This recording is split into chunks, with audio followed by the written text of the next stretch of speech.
Hey everyone, welcome back to AI.Divine Insights. Today, we're going deep, like really deep.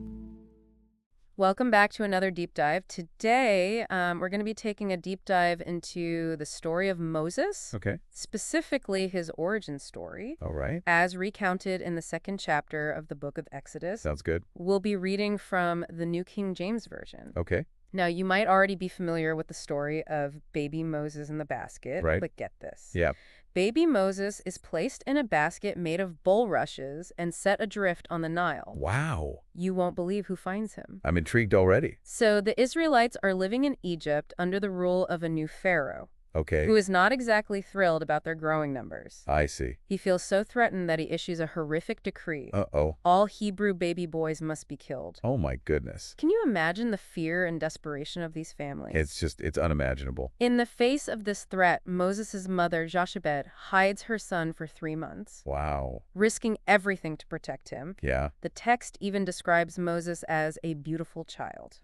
That's interesting. Why include this detail? That's a great question. Yeah. It could be a simple way of highlighting a mother's love for her child, Right. but it also makes you wonder if Pharaoh's daughter might have been more inclined to show mercy Oh, towards a baby perceived as beautiful. interesting. It subtly raises questions about how societal preferences, even subconscious ones, can influence actions. That's a good point. Yeah. So when hiding Moses becomes too risky, his mother devises a daring plan. Okay. She constructs an ark of bulrushes. The Ark of Bulrushes. Yeah. What's that? Daubs it with asphalt and pitch to make it waterproof. Oh, wow. And sets baby Moses adrift on the Nile River. On the Nile River. Uh-huh. Wow. Now, this might seem like a strange choice. It does seem a little strange. But you have to remember that the Nile was the lifeblood of ancient Egypt, Okay. a source of water transportation, and even held spiritual significance. Interesting. Placing Moses in an ark on the Nile could be seen as entrusting him to the care of something greater than herself. That makes sense. But she doesn't just leave it to chance. Okay. Moses' sister Miriam is secretly watching the whole thing unfold. This is getting good.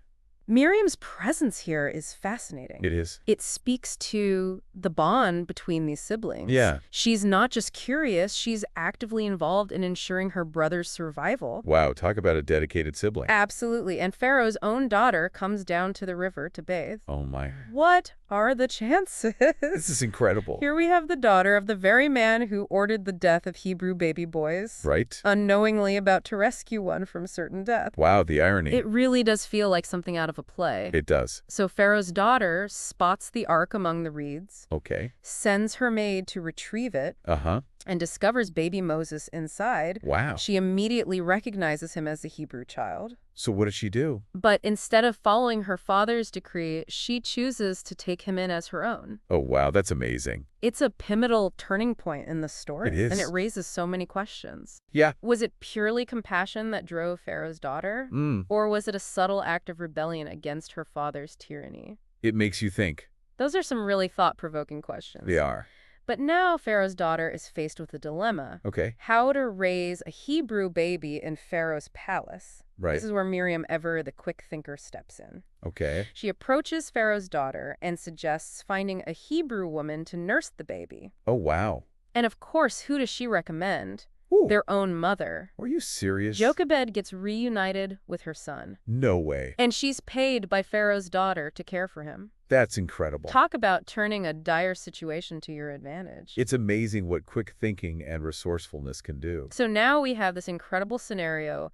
A Hebrew child destined to lead his people to freedom Right? is being raised in the very heart of the Egyptian power structure. Wow, got a twist of fate. It's an incredible twist of fate, Yeah, and the implications of this upbringing are profound. I bet. He'd have access to the best education, Yeah. the most influential people, Right. and a perspective on both Hebrew and Egyptian societies that few others could even dream of. Wow, But of course, his Hebrew heritage wouldn't remain hidden forever. that's true. As Moses grew older, he ventured beyond the palace walls Okay. and encountered the harsh reality of his people's oppression. Oh, no. That's a great place to pause. All right. When we come back, we'll delve into Moses's adult life, Okay. his confrontation with Egyptian injustice, Uh-huh. and his dramatic flight from Egypt. Can't wait. Buckle up because things are about to get even more interesting. I'm ready. Welcome back to our deep dive into the story of Moses. Yeah, it's a pretty wild story so far. We left off with Moses venturing out from that palace life Right, all that luxury. and witnessing the reality of his people's oppression. Yeah, it must have been a real shock to him. So what happened next? Well, the text tells us that Moses sees this Egyptian overseer beating a Hebrew slave, Oh, no. and he's not just watching this happen, Right. He's filled with this anger, and he takes Like he action. tries to stop it. More than that, he actually kills the He Egyptian kills him. and then hides the body in the sand. Wow, talk about a turning point. It really is, because this act forces Moses' hand. How so? Well, word gets back to Pharaoh about what happened, and Pharaoh wants Moses dead. Wow, so Moses has to run. Exactly. He flees Egypt, leaving behind everything he's ever known. So from prince to fugitive in like a day. It's a pretty crazy turn of events. Where does he end up? He goes to Midian. Midian. It was known for being pretty rugged with lots of nomadic people. So a total change of scenery. You could say that. I mean, can you imagine going from that palace life to being on the run? I can't even imagine. So what happens to him in Midian?